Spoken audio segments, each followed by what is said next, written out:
Yuta finishes a basketball game with his friend Ashura and encounters a young girl in a veil, who declares herself to be Odin and wants to play basketball with them. Yuta introduces her to Ashura, who dismisses her claims, making her angry. Odin tells them that the world is going to end in 30 days. Ashura then rides off on his motorcycle. Yuta learns that her real name is Hina Sato. Hina guesses that Yuta is in a hurry to meet someone in the library.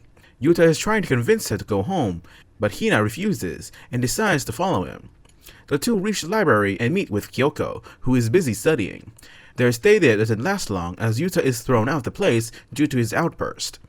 Yuta then takes Hina to a ramen shop as she's hungry, and reluctantly starts to believe in her abilities when Hina correctly identifies the finishing position of a horse race. Afterwards, Hina offers Yuta her abilities to assist him in wooing Kyoko, in exchange for staying with him until the world ends, and sets up Yuta for a baseball game, where he plans to strike a grand slam, making his team win the game and impress Kyoko. Afterwards, in a baseball field, Yuta follows Hina's advice and faces failure. Yuta argues with Hina, claiming that she set him up for failure, and Kyoko witnesses everything. Hina convinces Yuta to be blunt with Kyoko. However, she flatly rejects him when he confesses. Afterwards, Hina asks Yuta to call his mother and asks if Hina can live there, and Yuta's mother eagerly welcomes Hina to stay at their home, much to Yuta's disbelief. Episode 2. Yuta and Hina arrive at Yuta's house, where Hina is greeted by his mother, Tokiko. Yuta's father, Daichi, also happily allows her to stay. During dinner time, Yuta's younger sister, Sora, is immediately surprised and intrigued by Hina. Afterwards, Yuta and Hina relax in Yuta's room, where the two play an RPG video game and Hina falls asleep. The next day, Yuta reveals that Kyoko became an introvert after her mother died. He also reveals how long he has had feelings for her. Hina hears Yuta lamenting about Kyoko and offers to help him again with another secret plan involving Sora's summer project for the film club. Hina decides to write the script so he can woo Kyoko. However, this plan fails, but Sora is at least satisfied with the final product. Hina suggests a myriad of other films they can use to get closer to Kyoko, all of which completely fail. Hina later reveals that Kyoko plans to become a music director and suggests composing a song for her. Yuta is not a virtuoso, but still Hina composes a song on the piano for him to learn and play. Yuta learns to play the song, and when he's ready, he contacts Kyoko to show her the fruits of his efforts. When Yuta attempts to play the song for Kyoko, he struggles to do so. Kyoko takes over and plays it. The sound of the song is notably uplifting. That night, the family enjoys dinner together, although Yuta is unhappy but satisfied that he made some form of progress. Tokiko then states that Sora isn't home. She's told by Daichi that she's over her senpai's house to learn how to write a movie script. Incidentally, Tokiko drops the plate that she was holding, and it was thought to be a bad omen of sorts. Just then, the doorbell rings, and a bruised Sora along with her senpai. As for now, 24 days remain until the end of the world. Episode 3. The next morning, Sora awakens to reveal that she got injured while helping her senpai, Hikari, deal with a moneylender. It turns out that Hikari's family runs a ramen shop, however it's gone into severe debt. Furthermore, the loan that they took out has outrageous interest attached to it that has to be paid off. Hearing this, Hina decides to help her and concocts a plan to create a new innovative ramen dish that will trend amongst the people, by having Yuta pretend to be Sora's uncle so he acts as a business consultant. Yuta visits the shop and orders the heavenly ramen. After tasting the ramen and searching around the restaurant, Yuta concludes that there isn't anything wrong with the shop. Finishing his meal, Yuta gives Hikari his card claiming he's a ramen shop revitalizer, and he is there to help it for a low price of 100 yen a day. Although Hikari is reluctant to accept the offer, Yuta gives a convincing argument and claims within 3 days he can revitalize the shop. He then makes sweeping changes at the shop. Their first order of business is to change the name of the ramen heavenward to Fallen Angel. Next, they change the recipe to the house specialty, and although no additives is a specialty of the house, it's changed in flavor of adding MSG. The final product is a simple ramen dish that tastes wonderful. Sora arrives in the shop to help, and she helps the new sign be placed on top of the shop, as well as tries the new cold ramen dish, which is deemed delicious, which causes it to become a huge success. A young man, Hiroto, is being driven somewhere. While Hiroto is enjoying his food, a mother calls out for help and Hiroto decides to help her, using his hacking abilities to locate the mother's daughter. Back at the shop, Hikari is confronted by the loan shark, where Yuta, with Hina's help, defeats him. Afterwards, the truth is revealed to Hikari, and she's thankful to Yuta, Hina, and Sora for all their help. Elsewhere, Hiroto meets with a woman and is assigned to work with Raita to uncover information on a physicist named Suichiro Korogi. Episode 4. Hiroto tries to find a shred of information on his target, Suichiro Korogi, but all of his leads end up as dead ends. Raita then informs Hiroto about the interview of the CEO with the co-author of the thesis their target wrote, named Dr. Asama. By hacking into the camera used in the interview, Hiroto is able to eavesdrop on the conversation. The thesis, surprisingly enough, was about love, along with happiness, and how to quantify it. However, that was impossible. As to why he wanted to achieve such thing, it's speculated that he did it for someone in his family. Yuta is watching Kako Tengan, a famous lawyer being interviewed on TV. Later, he now wins the Mahjong preliminaries online under Yuta's name. He reveals she did this in order to ensure that Yuta meets Kako in person at a Mahjong tournament she's organizing. The following day, Ashura and Kyoko meet up with Yuta in front of his house to cheer him on. Before the tournament begins, Kako speaks with the players beforehand and wishes them all the best of luck. Unfortunately, in the start of the tournament, Yuta plays atrociously, making his hand go bankrupt in just 2 hands. He then recalls the advice of Hina and puts it into play, making him rebound. And then, Yuta manages to win the tournament. Sitting alone backstage with his trophy, Yuta is approached by Kako, who tries to seduce him into returning to his room after the victory party. However, Yuta rejects her, stating that he's in an unrequited relationship with another woman. Not taking this rejection well, Kako loses her temper and has her bodyguard try and apprehend him, which in the process tears off the left sleeve of his father's suit. Managing to escape the bodyguard, he regroups with Hina and Ashura, learning that Kyoko had left earlier, and that 13 days until the end of the world remain. Episode 5. Kyoko and her father enjoy breakfast together, and Kyoko tries to convince her father to visit her mother's grave, but fails to do so. At the library, Kyoko reveals to Yuta how her father has been a recluse since her mother died. He promises to visit her mother's grave every year, but never does. Yuta then asks if that's why Kyoko is always in the library to study with him, to which she bluntly confirmed that she wasn't doing it to hang with him. Afterwards, Yuta informs Hina of his dilemma, who scolds him and states that the end of the world is in 12 days. So Hina drags Yuta out of the house to Kyoko's house, in hopes to get Kyoko's father out of his house. Yuta finally succeeds when he claims that he needs help buying Kyoko a birthday present. The trio then take a train into town, and Kyoko's father is impressed with all the new changes around the town. In the restaurant, Kyoko's father enjoys some wine and recalls how he used to enjoy it with his wife. Afterwards, Kyoko's father reveals that his wife left video messages, and he asks Yuta and Hina to not tell Kyoko about them. The next day at the library, Yuta details that he has a magic phone that is connected to the afterlife. He offers Kyoko to use it to contact her mother, and when she does, Hina pretends to be Kyoko's mother. During the conversation, Hina mentions the video messages. Enlightened by this news, Kyoko rushes home and confronts her father about it. There, she and her father watch them together. When they watch the final message, Kyoko's mother uses her grand magic spell so they can be happy and move forward with their lives. Because of it, the two reconcile with each other and overcome their disheartened spirits. Eventually, the two visit Kyoko's mother's grave, and thanks Yuta for what he did for her. She also asks Yuta if there's anything that she can do for him, to which he thinks now is a perfect time to confess and ask her out. However, he fails to do so, making Hina lose her temper on him because of it. There are now 11 days left until the end of the world. Episode 6. Yuta is playing in the basketball preliminary tournament with Ashura. He wakes up and realizes that he was dreaming. Later, Hina asks him why people are wearing splendid clothes, and he reveals that there is a festival that is taking place. Hina insists that they must go, and Yuta must gather his friends and family. Yuta calls his friends and invites them along with his sister Sora. They both go to the festival, and Yuta praises Izanami looking at the way she's dressed up. Ashura also shows up and compliments Sora and Hikari stealing Yuta's lines. Yuta's favorite lady Kako Tengan shows up. Tengan teases Hina about the way she is dressed. Hina says that there's no problem because she is a god, and Tengan asks who she is. Yuta replies that she is his relative. People around start to notice that Tengan is at the festival. Ashura says that there is more attention to them, and they must find a way to escape.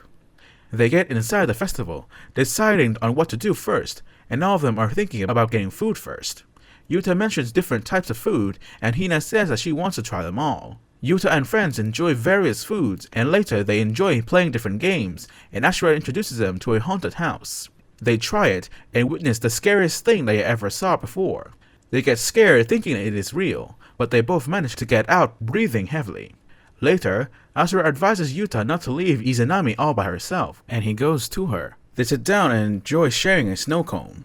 Meanwhile, Hina gets herself locked inside a festival truck. Since she was wearing a mask, she thinks that she was entering a room, and the truck left with her. Everyone panics and starts to look for her. Yuta and Ashura chase the ice house refrigerator truck that she's inside. They try to signal the driver, but he does not understand them. Yuta jumps on top of the truck and manages to talk with the driver. The truck stops and they get her outside the truck and she gets treatment, but she keeps on sneezing. Episode 7. Yuta is studying in his room when Hina walks in, saying the world will end in 7 days, and Sora has finished the script for her movie. Sora hands the script to Yuta and asks to be honest with it. When Yuta reads the script, he enjoys it, but finds lots of fantasy stuff which is quite difficult to shoot. He then asks Sora what's the minimum crew she needs to get the movie done. Sora says that she needs a director, a camera operator, someone on lights, in sound, and a producer. Hina advises him to drag everyone he knows. Yuta then gathers his friends to help shoot the movie. After seeing everyone, he realizes that he had made a lot of friends during the past few days, and feels so happy. Since there is some time left to start shooting, Hina insists Yuta to play the video game while his friends are enjoying watching them. Once Sora finishes the storyboard, she explains the plot of the movie and they finalize the roles. On the day of the shoot begins, Yuta and Hina play the lead roles. After shooting some scenes on the first location, they go to the second location and begin to shoot the next scene. However, the movie runs into several problems. While they are taking a break, Yuta tells Hina how he has enjoyed hanging out with her, and he praises her for helping everybody.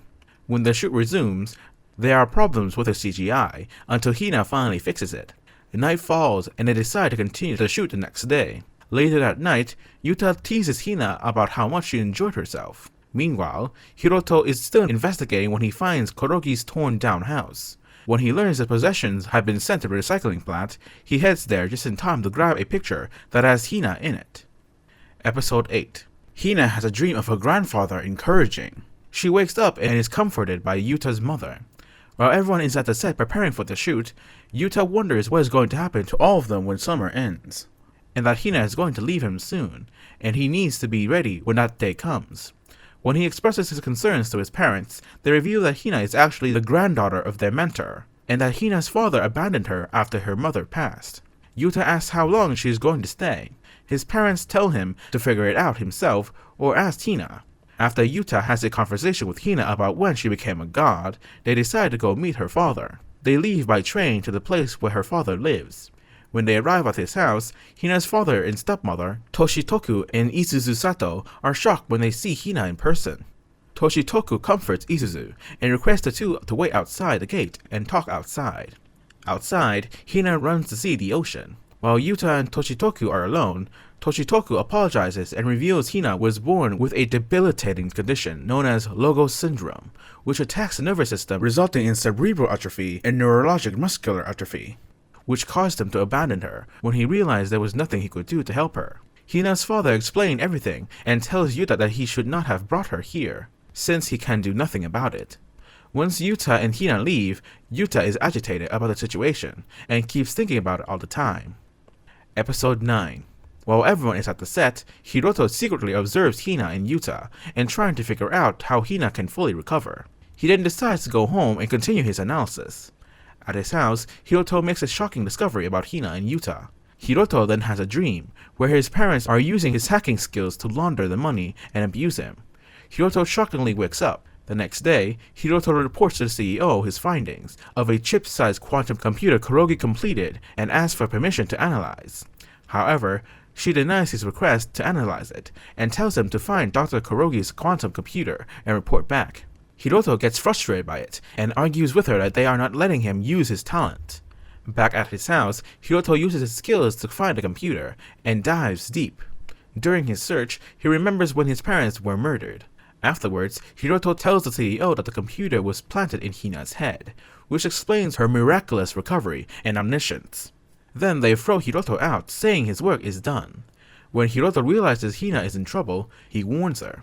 As such, she tells everyone that her world will end soon, and her grandfather has been protecting her. They are then approached by men in suits. Everyone tries to protect her.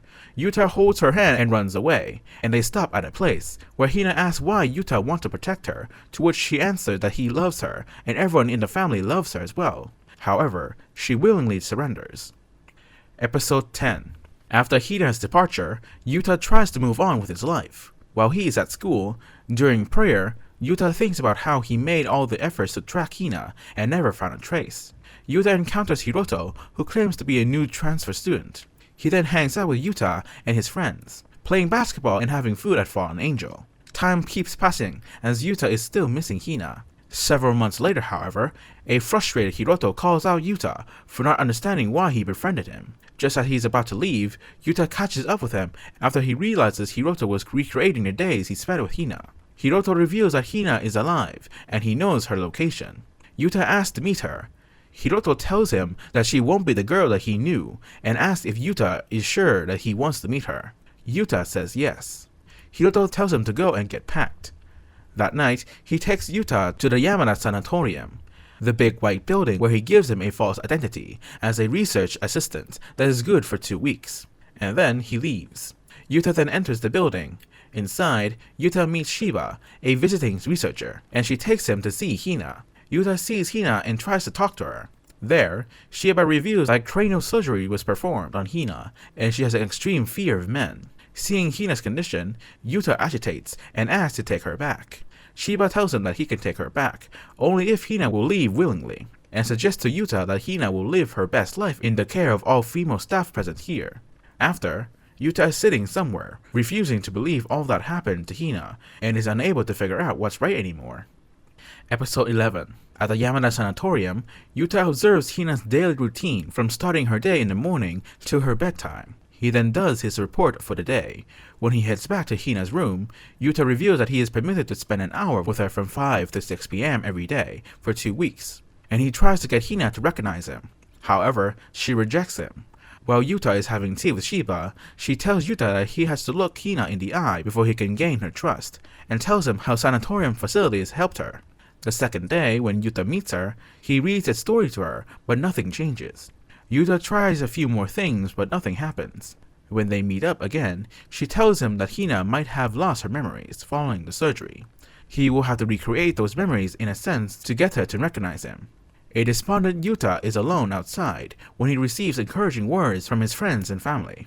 Motivated, he decides to bring a video game so Hina can play it. However, she gets stuck. While Shiba is comforting Hina, she reveals that she got in her line of work after her daughter died due to some diagnostic condition. Yuta later decides to play the game overnight in order to help Hina.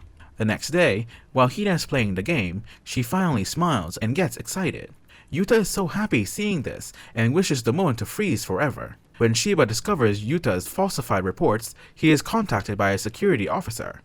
Episode 12. While he is with Hina, Yuta is called out by Shiba and she tells him to leave. He then begs her to allow him to spend one last half day with Hina, and Shiba allows it. He then talks to Hina while she's playing the video game, and Hina could not recognize anything. Yuta is now leaving and he talks to Hina one last time. As he talks to Hina, she recognizes and pronounces the names of his family. However, when he shows her his picture, she throws it to the ground. After that, Shiba tells Yuta that his time is up. He is then forced out of the room. Just as he is about to leave, Hina starts crying and tries to walk towards Yuta. Saying Hina loves Yuta, Yuta runs towards Hina and catches her. Yuta then takes Hina home and meets everyone with Hina. Everyone agrees to restart the movie shoot. At the hill, Yuta decides to become a researcher, like Hina's grandfather, so he can cure her condition. After finally finishing the movie, everyone watches the movie together. At the end of the movie, Hina reveals in a making-of interview that her memories are so beautiful that they will never disappear, and she refers to them as an eternal treasure. Yuta decides that no matter what future holds for them, or what hardship they face, he will continue to be by Hina's side, and he's going to live with everything he's got, with Hina. And that's the end of the show. Like, share, and subscribe if you want more recaps, and hit the bell icon for regular notifications. Have a nice day. See you soon. See you